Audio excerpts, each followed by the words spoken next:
God. Guys, I've made so many mistakes in this whole entire training. It's crazy. Yes, I've made a lot of mistakes, and I own up to that. I'm not proud of it, but it happens. And I'm gonna talk about the 5 mistakes that I've made during this time of MAF training, and I hope it helps you not make the same mistakes that I've done. But first, we're gonna go out and explore a new area, a new run in Ontario along the Bruce Trail. I'm up in Singhampton, and this is an awesome place. I haven't been here in a long time. I don't have a map, no idea where I'm going. There's a very good chance I'm gonna get lost, but I'm looking for a lake. So let's go find it.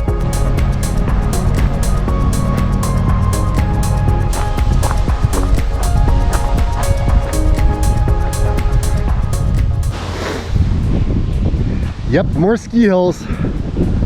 Man, that looks like some epic hiking up there.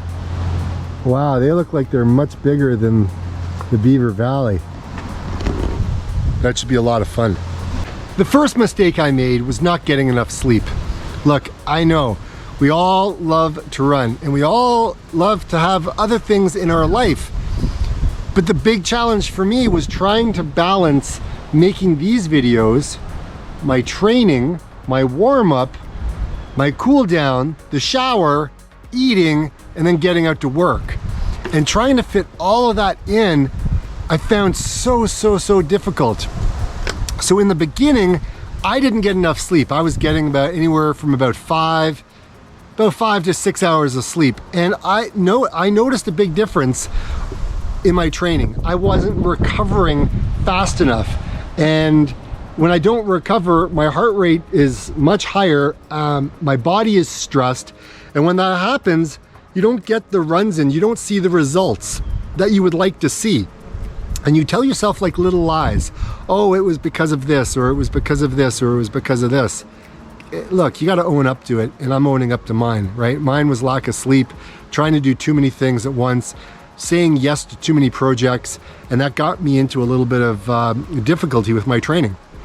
My second mistake was not understanding how much the temperature plays an effect on your heart rate. Temperature, for me, makes a difference of about anywhere from 8 to 10 beats a minute. The hotter it gets, the harder it is for your body to cool yourself down. So it starts pumping more blood, your heart rate starts to rise. And that's just a fact. So if you live in a hot, muggy environment, this method is going to be hard on you, and you may want to throw in the towel.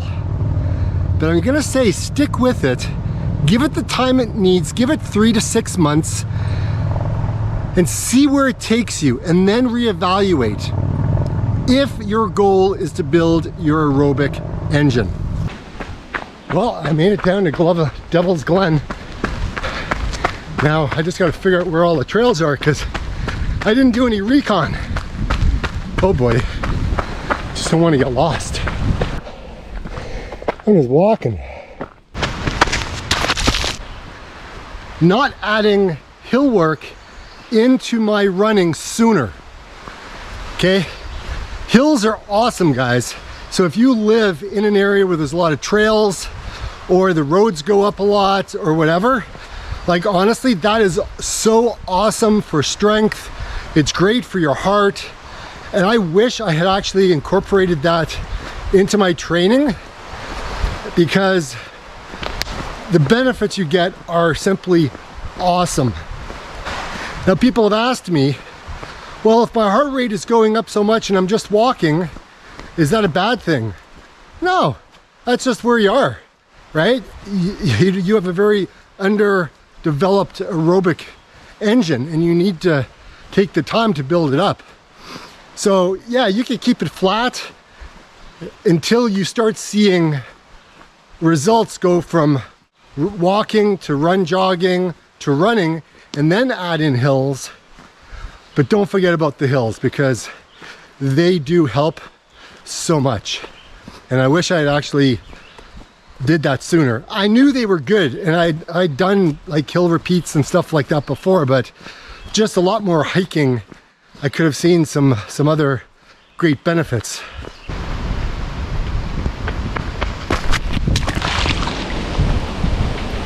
Where's the trail? I lost the trail again. I don't even really remember this part. Sugar, those simple refined carbohydrates, I find that my MAF pace would fall off a cliff. It would be a real mess. So I really have to pay attention to the food I'm putting in my body, because the food I'm putting in my body is basically helping me recover, giving me the micronutrients I need. Right? So I get plant-based protein, I get all my carbohydrates through vegetables. Yes, there are times where I have a little bit of bread now and then, but in the last 3 weeks, guys, I've been really dialing it back, and it's making a big difference.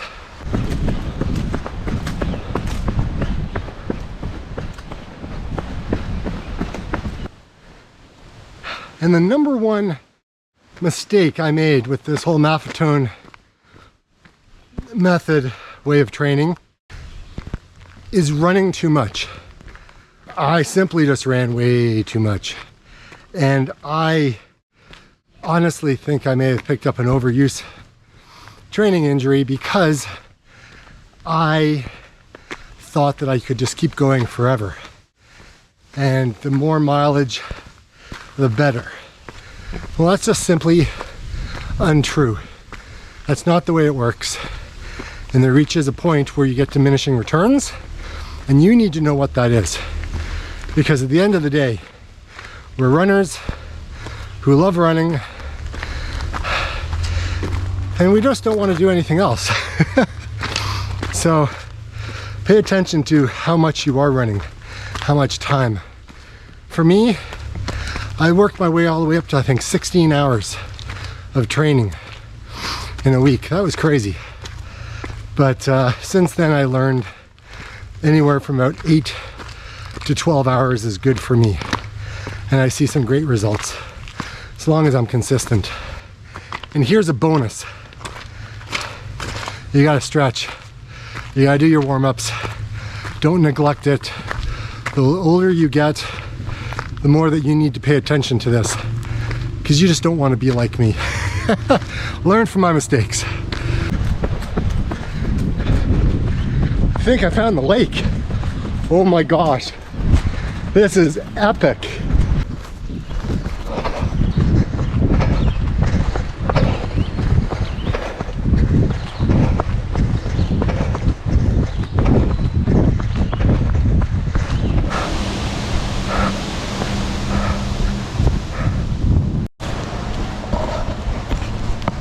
Oh yeah, love the mud, love the mud, love the mud.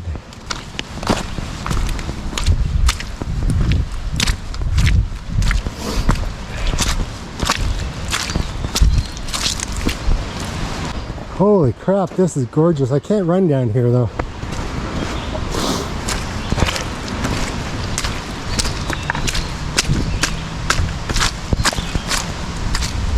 Mud, mud, mud. Yeah.